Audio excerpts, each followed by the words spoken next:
falar sobre o advento do som é trazer ao nosso conceito o entendimento que nós dominamos a história do cinema.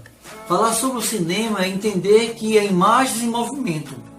As imagens em movimentos, ela tem um breve conceito sobre o conhecimento e o entendimento de paisagismo, de fotografias, das pinturas, dos desenhos. Esse ambiente das artes visuais nos traz todo um procedimento e conhecimento priori do processo de dominar a sistemática, essa organização de coisas que nós trabalhamos diariamente no ambiente artístico. Então, o teatro ele é um procedimento primordial e de iniciativa. Depois, com o domínio da interpretação, da escrita, o domínio da escrita é muito importante, o vocabulário, a retórica. Então, com essa dramaturgia que surgiu, tirando a história, as narrativas do livro, trouxe para a exposição teatral a manifestação de sentimentos.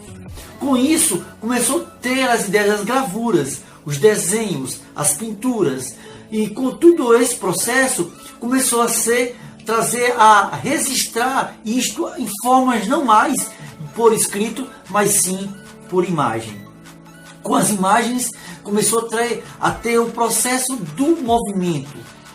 Agora, é importante salientar que o cinema, quando ele veio dentro do processo do cinema mudo. Era só o gesto. Charlie Chaplin, ele é um dos pais deste procedimento do cinema mudo.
começou esse processo de levar o conhecimento para quem está do outro lado, tinha a ideia de saber como é que faz o texto ele se tornar essa riqueza de informação através de imagens. O cinema, ele teve toda essa variação de informação. É importante também, porque na história do cinema nós entendemos que os irmãos Lumière foi os prepulsores. Da última aula sabemos que eles, da França, foram os prepulsores ali no século XIX de trazer essas ideias do cinema, essa indústria cinematográfica. Entendemos também que nos Estados Unidos houve um ápice gigantesco. Com a Primeira Guerra Mundial, Hollywood começou a surgir. Então a indústria cultural envolveu com isso, trazendo até as ideias das profissões, como diretor, como cineasta, como montadores, figurinistas, coreógrafos, maquiadores, compositores musicais, técnicos de som, efeitos sonoros, fotógrafos, roteiristas. Então tudo isso foi o cinema que trouxe. Deu profissão, deu emprego, deu oportunidade. Depois, com isso, com a ideia do teatro, do cinema em si, né, teatral, cinema teatral, claro, com toda uma sincronização de imagens, começamos a ter acesso a essas exibições. Exibições tal com trilha sonora, Cantando na Chuva, que foi um dos ápices do cinema, do evento de som do cinema. O Talking Picture, que é a ideia da imagem falada. Até então, nós tínhamos o cinema como o som em movimento, a imagem silenciosa, silent movie. E as trilhas sonoras nas salas pequenas de exibições, elas aconteciam para dar mais uma vida ao que estava sendo ensinado, mas a fala ainda não acontecia. Então, até então o cinema era mudo. Então, com essa sincronização do som, a sincronização do som no cinema, para trazer essas trilhas sonoras, para trazer esse ápice, foi melhorando. Quando você vê um filme, quanta atenção você presta nos sons? Muitas vezes a gente mal repara no barulho dos pés batendo no chão, ou da roupa se movendo contra o corpo, ou de um pássaro batendo as asas. E por isso eu queria te perguntar, de onde você acha que vem esses barulhos? Você acha, por exemplo, que esse realmente é o som dos passos da Daryl Hannah caminhando nesse corredor? Ou então você acha que esses sons vêm de uma biblioteca sonora? Que eles pegam, por exemplo, um arquivo de áudio chamado Passos de Salto Alto e acrescentam na edição?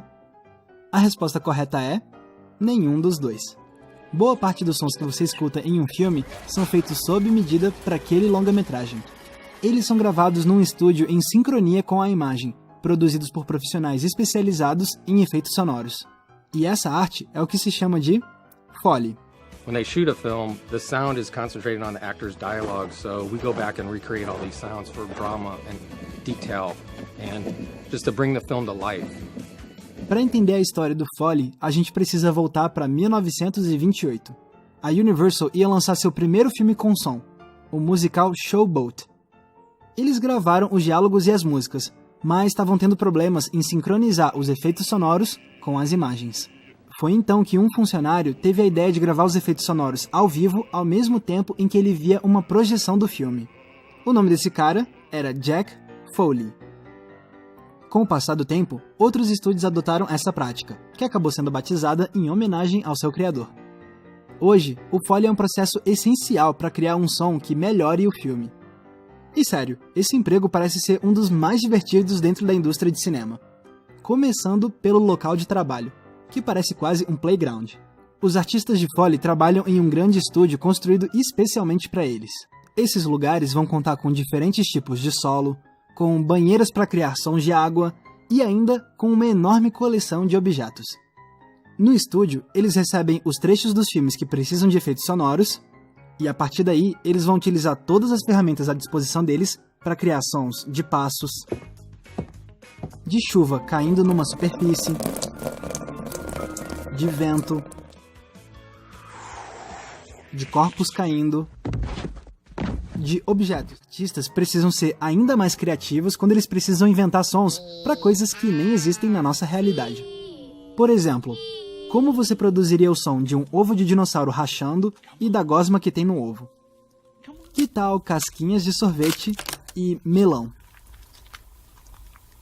Mas e quando uma cena precisa de sons de explosão ou então de armas sendo disparadas?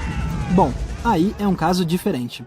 Como a produção desses sons envolve um nível maior de perigo, normalmente essas sonoridades sim são arquivos de áudio vindos de bibliotecas sonoras. Ou seja, tirando esses sons mais perigosos, grande parte do que a gente ouve vem dos artistas de folha.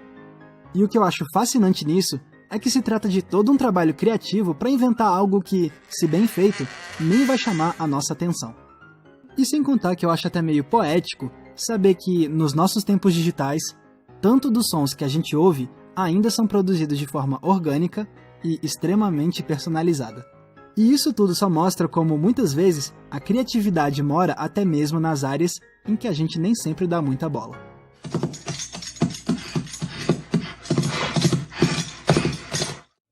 Vamos ver alguns desenhos, os primeiros desenhos em 1928 da Disney. Em 1928 da Disney, com trilhas sonoras. Os primeiros desenhos em papel sendo colocados em movimento com trilha sonora. Vamos ver também alguns vídeos de Charlie Chaplin com os movimentos, mas dando uma vida com as trilhas sonoras. O advento do som no cinema deu vida aos desenhos que estavam em movimento.